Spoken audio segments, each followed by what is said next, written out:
Glória ao Pai, ao Filho e ao Espírito Santo de Deus. Vamos para mais uma lição da nossa escola bíblica dominical. Aqui está a nossa revista, A Carreira que nos está proposta. A lição é a lição 12, a lição essa que será ministrada dia 23 de junho. A bendita esperança, a marca do cristão. Texto áureo. Livro de Tito, capítulo 2, versículo 13. Aguardando a bem-aventurada esperança e o aparecimento da glória do grande Deus e nosso Senhor Jesus Cristo. Verdade prática. A esperança cristã é a âncora que mantém a alma do crente firme diante dos dissabores em nossa jornada de fé. Leitura bíblica classe, você pode acompanhar na sua revista, Romanos capítulo 8, ou na Bíblia, do versículo 8 ao versículo 15. Então, nós vamos iniciar essa nossa lição. A palavra-chave, deixa eu ver, para mim é esperança, exatamente, a palavra-chave é esperança. Que a esperança do cristão é em Cristo, em Deus, na volta do nosso Senhor Jesus Cristo. Quando seremos arrebatados, como seremos levados junto a Ele à glória, a nova Jerusalém, a nossa vida eterna. Aqui, na verdade prática, fala sobre que a esperança cristã é a âncora que mantém a nossa alma firme pelos dissabores que nós temos aqui nessa terra. E nós sabemos que os dissabores, os descontentamentos que nós temos, os vitupérios dessa terra, não são poucos, são muitos. Porque tanto de origens, seja elas familiar, do trabalho, sentimental, ou até mesmo dos sabores que nós temos na nossa vida cristã. Mas eu e você, nós temos que saber que Cristo, nosso Deus, Ele é o refrigério da nossa alma. A nossa esperança está em Cristo. A igreja primitiva, eles apregoavam o evangelho, a palavra de Deus, proclamando que as pessoas viessem a se converter, a deixar os atos pecaminosos, a deixar a vida errante, a deixar as atitudes que separam ela de Deus. A Bíblia diz que o pecado faz separação de nós e do nosso Deus. Que as pessoas viessem se converter a Cristo, tanto para que elas viessem ter uma vida nova, tanto para que elas viessem ter o amor de Deus no coração, mas também para que elas, através de Cristo, nosso Redentor, o nosso Senhor, venham a herdar a vida eterna, uma nova vida na Nova Jerusalém, como está escrito no livro de Apocalipse. Então nós temos que ter esse entendimento, já falando um pouco da minha introdução, de que a nossa esperança está nessa vida vindoura que nós cremos pela fé na Bíblia, em Deus e nosso Jesus. E para deixar uma frase aqui muito clara para mim e para você, é de que quando Deus enviou o seu Filho, desde lá, falando nas profecias do Velho Testamento pela boca dos profetas Isaías é o profeta messiânico, né? O que mais falou dessa vinda do Salvador, do Senhor, aconteceu, está na história, está marcado, todos sabemos que Cristo ele veio. Quando Jesus, durante os 3 anos, percorreu o seu ministério aqui nessa terra, e ele avisava, assim, aos discípulos, a um certo momento, de que ele deveria padecer naquela cruz, e deveria padecer por mim e por você. Até Pedro ali, tem uma hora que discordou, não entendeu, né? Sobre essa revelação que o Senhor Jesus estava falando. E ele disse que ele padeceria, mas que ele ressuscitaria. E nós sabemos que existe, que é comprovado pela história, pela ciência, que ele ressuscitou.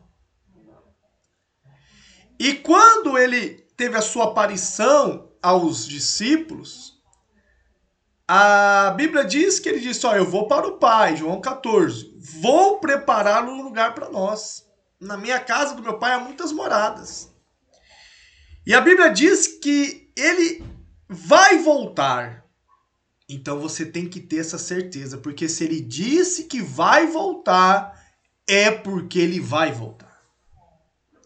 Então essa dúvida você não pode ter, você tem que ter a esperança de que isso vai acontecer. Então é isso que mantém o cristão, eu estou me alongando um pouco na introdução, mas eu creio que Deus está falando ao seu coração. Por isso que o cristão, ele se apega nessa esperança, porque dá vontade pelos dissabores, os descontentamentos da vida, situações, de nós desanimarmos, de nós pararmos. E muitas pessoas acham que às vezes nós não paramos, não desanimamos por coisas terrenas. Não, não é não. É porque a nossa esperança está que com a vinda de Cristo, nós teremos uma nova vida em Jerusalém com o nosso Deus. Então essa esperança você jamais pode perder. Você não está na sua caminhada com Cristo, você não está dentro da tua igreja por causa de homens. Você não está participando pelos prazeres dessa vida, ou por quanto dinheiro você vai ganhar, ou se você vai ser bem-sucedido profissionalmente. Não, você está nessa caminhada na esperança de que uma nova vida, que nós vamos entrar na nova Jerusalém, que nós temos uma nova morada, onde nós vamos adorar, louvar, cultuar o nosso Deus junto com os anjos nessa nova terra. Então essa é a maior esperança do cristão. Vamos para a lição? Introdução. A introdução da mesma forma como fazemos. Leia algum parágrafo, pulo alguns, né? Porque não tem necessidade de ler toda. Desde quando o crente nasce de novo, ele é convocado a viver uma vida de esperança. Nesse sentido, a esperança cristã tem o seu fundamento na ressurreição do nosso Senhor Jesus Cristo. É uma obra poderosa de Deus que move a Igreja de Cristo a trabalhar pela causa do reino. Assim, a lição dessa semana tem o propósito de expor o ensino da esperança cristã e o quanto ele é importante para a nossa vida. Falei muito sobre isso. Para onde aponta a esperança do cristão? Então, para onde? Qual que é o norte? Para onde está direcionada a nossa esperança? De acordo com o Novo Testamento, a esperança é uma expectativa favorável e confiante que se fundamenta ao que não se vê, ao futuro. Romanos 8, versículo 24, versículo 25. Olha o que diz aí. Pois nessa esperança somos salvos. Mas a esperança que se vê não é esperança. Quem espera por algo que já tem. Mas se esperamos o que não vemos, com perseverança aguardamos. Então está falando que a nossa esperança está naquilo que a nossa fé, naquilo que nós cremos, que nós podemos alcançar, e não aquilo que estamos vendo. Ó, eu estou vendo lá no céu que a nova terra, a nova Jerusalém está lá e que eu vou chegar até lá. Eu não estou vendo. Não. Eu não posso ver, mas eu estou crendo, eu estou acreditando de que um dia eu vou chegar lá. O apóstolo Paulo escreve que a esperança do cristão foi estabelecida por meio de Cristo, a esperança da glória e a esperança nossa. Portanto, do ponto de vista bíblico, podemos dizer que a esperança é a confiança do cumprimento de uma grande expectativa. Então, a nossa expectativa é de que vai se cumprir aquilo que está escrito na palavra de Deus. É isso que move eu e você nessa caminhada. Esse é o nosso norte. É para isso que aponta a esperança do cristão. Na palavra, na redenção de Cristo. A esperança nas cartas do apóstolo Paulo. Então vamos ver o que o apóstolo Paulo menciona em suas cartas. O assunto da esperança cristã está bem presente nas cartas apostólicas. Nela percebemos a esperança da ressurreição dos mortos em Cristo. A esperança da ressurreição dos mortos em Cristo. A esperança do cumprimento das promessas. A esperança da justiça. A esperança do evangelho. A esperança do arrebatamento da igreja. a esperança da vocação, a esperança da vida eterna e, finalmente, a esperança do aparecimento da glória de Deus, o nosso Senhor. Todas essas esperanças têm um respaldo bíblico, você pode acompanhar aí, porque se eu for ler aqui o vídeo vai ficar longo. Na primeira carta de Paulo aos Coríntios, a esperança aparece como a segunda virtude mencionada ali. Então, não tem como. O apóstolo Paulo, ele traz em suas cartas vários elementos de esperança que nós temos do cumprimento da palavra de Deus na vida do cristão. Nós vivemos pela fé, nós vivemos na expectativa desses cumprimentos. Assim, quando você recebe uma promessa de Deus, uma palavra de que algo vai cumprir na sua vida, você não fica ali na expectativa de que vai acontecer? E quando acontece, você vai lá e testemunha e fala: realmente Deus é fiel. E assim é a vida do cristão. Nós vivemos na certeza daquilo que nós não vemos. Parece loucura essa frase, né? É loucura, é porque o próprio Deus, o próprio Jesus diz que o evangelho é loucura para o mundo. Então você não precisa provar para ninguém a sua fé. Você não precisa provar, você não precisa fazer uma teoria para querer convencer alguém acerca da sua expectativa do cumprimento da palavra de Deus na sua vida. Não! O que você apenas precisa ter é a certeza e a confiança de que tudo que está escrito vai acontecer. Então o apóstolo Paulo traz alguns exemplos dessas expectativas que nós temos, dos cumprimentos da palavra de Deus. Deus, o autor da nossa esperança. Olha, se Deus ele é o autor dessa esperança que está dentro de mim e de você, então é certeza que vai se cumprir. Essa esperança é uma consequência do Novo Testamento em Cristo Jesus, de modo que esse processo envolve uma obra plenamente sobrenatural e espiritual.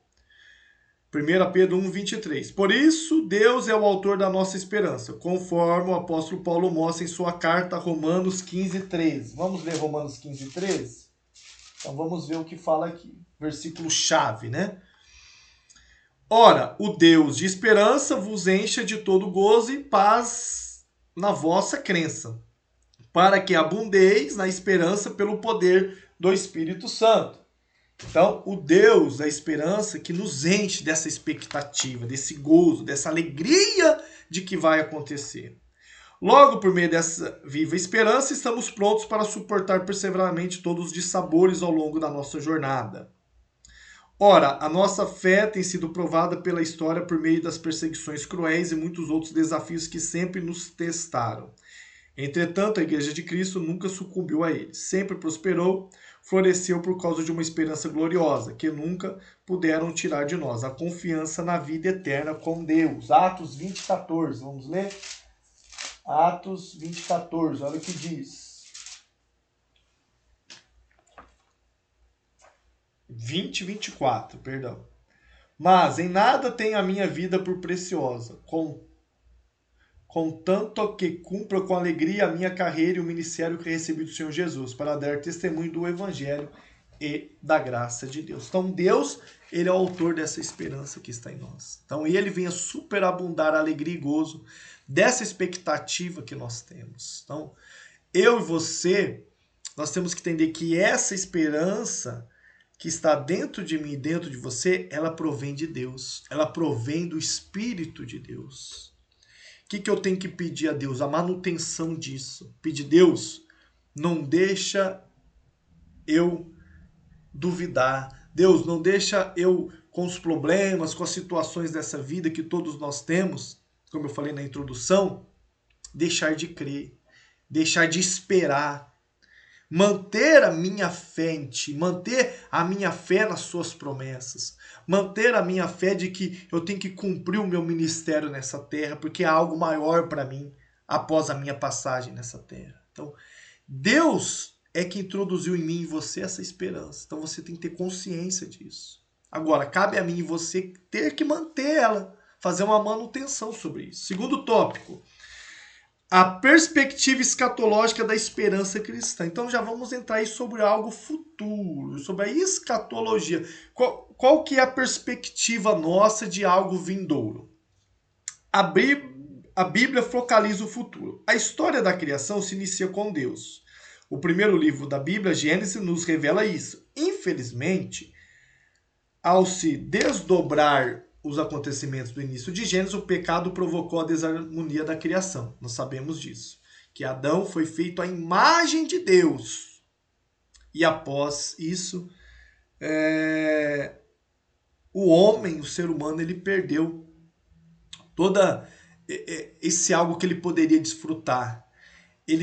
Deus fez o homem, Adão, a semelhança dele, não com o poderio dele, de Deus, mas na semelhança, ao qual ele poderia desfrutar de tudo que tinha, tudo aquilo, ter uma vida de harmonia. Mas infelizmente nós sabemos que o pecado ele entrou, né, no homem e assim entrou na terra. Entretanto, Deus age para que tudo volte ao seu perfeito equilíbrio harmônico. Isso que o apóstolo Paulo revela a partir da menção que faz a abrangência cósmica da morte de Jesus Cristo. Vamos ler que isso é interessante. Efésios 1, versículo 10. Efésios capítulo 1, versículo 10. Vamos ver o que diz aqui. Essa menção que o apóstolo Paulo faz. De fazer convergir em Cristo todas as coisas, na dispensação da plenitude dos tempos, tanto aos que estão nos céus, como os que estão na terra. Versículo 9. Desvendou-nos o ministério da sua vontade, segundo o seu beneplácito que propusera em Cristo. Essa promessa originou no Éden, com o descendente da mulher, e se revela hoje por meio de Cristo como o fio condutor das Sagradas Escrituras. Então, a perspectiva é de que o homem ali já teria essa vida abundante com Cristo, através do pecado que entrou no homem, entrou no mundo, houve uma desarmonia nisso tudo. A Bíblia diz que o pecado faz essa separação de mim e de Deus. Porém, a Bíblia nos traz que Cristo, ele é o beneplácito do quê? Dessa esperança. De que essa harmonia ela vai voltar. De que as Sagradas Escrituras nos mostram que através de Cristo nós temos a esperança de que uma nova terra, uma nova vida, nós iremos herdar através de Cristo Jesus. É isso que está falando aqui. Então isso é fé. Que nós temos, a caminhada do cristão é a fé na palavra, é a fé no evangelho. Para que tudo volte, como está falando aqui, o equilíbrio, tudo com harmonia, como está dizendo aqui, como tudo volta a ser perfeito, através da morte de Cristo na cruz. Nos resgatando do velho homem, nos resgatando aí das mãos do diabo, nos tirando do pecado original, nos tirando dos pecados que cometemos na nossa vida antes de aceitar a Ele. Para que através da morte de Cristo na cruz, nós venhamos herdar essa nova vida. A esperança no porvir traz consolo e alegria ao crente. A doutrina das últimas coisas, denominada de escatologia, estuda as coisas futuras. Bom, já sabemos.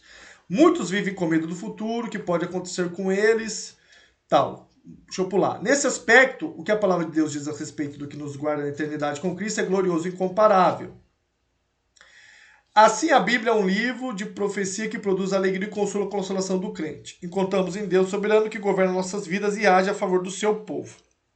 Então, a esperança do que vai acontecer, do futuro, que é o que essa vertente aí da teologia e escatologia estuda, é de que isso tem que ser alegria para nós. Quando nós lemos algo de que vai vir sobre aqueles ao qual Deus escolheu, aquele qual Deus chamou, aquele qual aceitou a Cristo, aquele que está vivendo. Lembra quando diz o versículo, cuide-se para que não perca a sua coroa. Então, toda essa esperança tem que ser alegria para nós. Alegria, alegria, porque como que eu vou estar nessa terra que eu tenho que passar por ela? Os apóstolos são grandes exemplos disso. viveram tantas perseguições cruéis. Temos aí exemplos de como muitos foram mortos, Pedro, né, de cabeça para baixo na cruz. Então, crueldade que acontece em outros países que não se aceita o cristianismo. Mas eles tinham uma esperança de que nada se compara com o que há de vir. Nada se compara. Esse preço que eu estou pagando não é nada perto do preço de que Cristo pagou. Então, eu tenho que ter alegria nisso. E aqui, se nós falarmos do Brasil, onde nós estamos, nós não temos essa perseguição. Não temos. Temos a liberdade, o livre-arbítrio de pregar Jesus, de falar de Deus. Eu até quero fazer uma observação. Nós temos até que tomar cuidado, que tem muitas pessoas usando dessa liberdade para libertinagem, para macular o evangelho, para trazer manchas no evangelho. Eles usam dessa liberdade que tem da Bíblia, da palavra de Deus, que é pura, que é verdadeira, até para usufruir de coisas erradas. Então nós temos que tomar cuidado com isso. Esses são os dissabores que muitos cristãos estão tendo também aqui no Brasil. De ver como muitos pregadores religiosos têm usado da palavra de Deus, usado da verdade para viver mentira. Olha como isso é forte. Usando da palavra de Deus que é pura, que é a pá que limpa toda a eira, para fazer dela um pedestal, para fazer dela um meio de usurpar as pessoas. Então esses são os dissabores também que nós temos na nossa caminhada. Por isso nós temos que ler a Bíblia, estudar a palavra de Deus. A Bíblia diz que eu tenho que provar para ver se o Espírito é de Deus. Então a minha alegria está sempre em Deus, em Cristo. Ele é o meu Redentor. Ele pagou o preço por mim. A minha vitória vem dele. Eu não tenho que ser condizente com as obras dos homens, com as obras do mal. Não, jamais. A minha fé, a minha certeza, ela não provém do templo construído por mãos humanas. Ela não vem de um religioso que está sentado em cima de uma cadeira, usufruindo, usurpando das ovelhas. Não! A minha vida, a minha vitória, a minha caminhada, ela vem de Deus, da igreja invisível. Não é da igreja visível, que a igreja visível é cheia de falhas e de erros, mas ela vem da igreja invisível, do corpo de Cristo ao qual nós participamos. E isso tem que trazer alegria para nós. Vamos para o 3. Por que uma doutrina da esperança? Uma pergunta. A razão de termos uma doutrina da esperança é porque confiamos na promessa da ressurreição, que os que morreram em Cristo, da transformação, do que estiveram vivos por ocasião da sua volta. 1 Tessalonicenses 4, do 3 ao versículo 13 ao 18. Essa passagem é muito boa. Não quero, porém, irmãos, que sejais ignorantes acerca dos que já dormem, aqueles que já foram, para que não vos entristeçais como os demais, que não têm esperança. Cremos que Jesus morreu e ressurgiu, assim também cremos que aos que dormem em Jesus, Deus os tornará a trazer eles. Essa é a esperança. Aqueles que morreram em Cristo, Deus vai trazer eles de volta, dizendo aqui.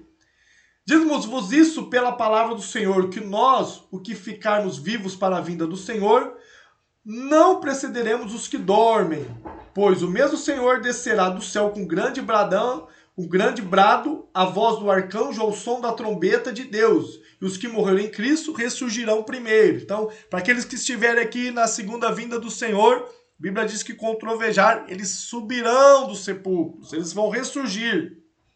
Depois nós, os que ficamos vivos, seremos arrebatados juntamente com ele nas nuvens, para o encontro do Senhor nos ares. Assim estaremos para sempre com o Senhor.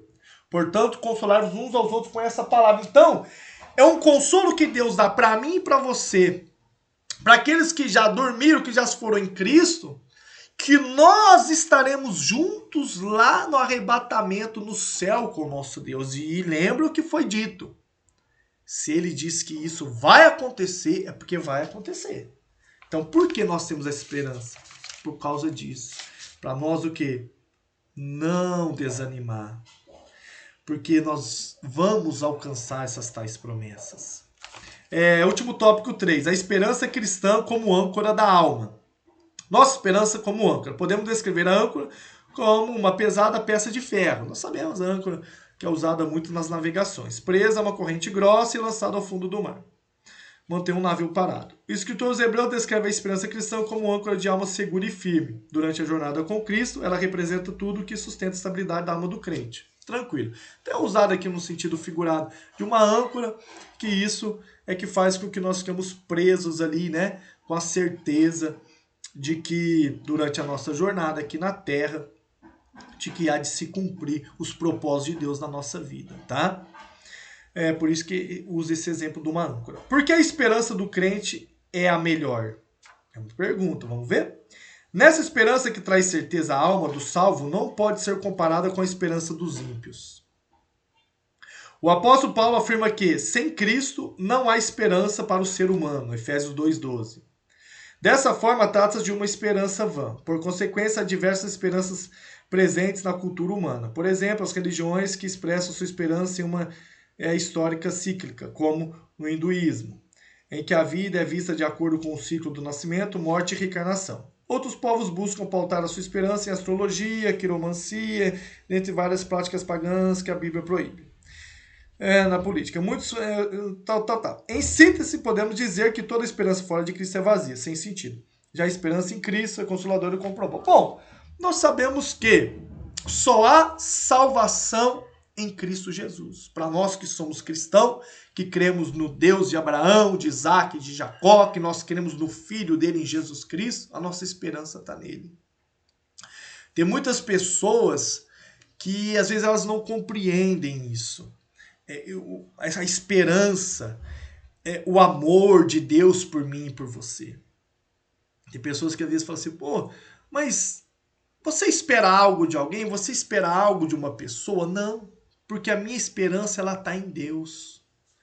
O amor que tem que estar dentro de mim é o amor de Deus, porque eu tendo o amor de Deus, eu vou amar as outras pessoas.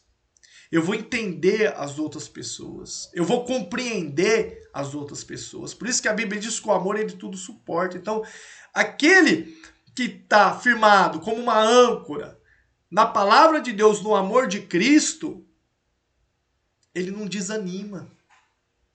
Ele não volta para trás. Ele não fica jogado às traças. Ele não fica com aquela expectativa frustrada, que é o que está dizendo aqui.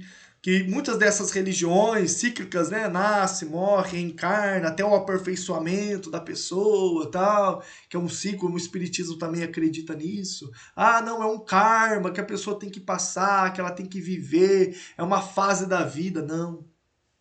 Quando eu estou em Cristo, ainda que na aparência e nas coisas desse mundo, a leitura que se faz é sofrimento, mas dentro de mim tem que haver a alegria na expectativa do cumprimento das promessas e da palavra de Deus. Tá? 3. Mantenho firme a esperança. À luz do Novo Testamento, afirmamos que a segunda vinda de Cristo é o grande motivo para o crente permanecer firme. Falamos sobre isso. Naqueles dias, os discípulos Cristo entendiam que a vinda seria de maneira iminente. Isso poderia acontecer a qualquer momento. Sabemos disso. Que eles pregavam, Cristo vai voltar. Semelhantemente, devemos esperar em prontidão, aguardando o dia do nosso Senhor. Até porque sabemos que um dia para o Senhor, um dia para o Senhor é 1000 anos, 1000 anos é um dia. O Senhor arrebatará a sua igreja. Não sabemos o dia nem a hora que o Senhor virá, mas a nossa parte é manter a nossa esperança firme. Lucas 18:8. Vamos ler aqui para terminar. Lucas, capítulo 18, versículo 8. Vamos ver o que diz aqui. Diz assim, ó.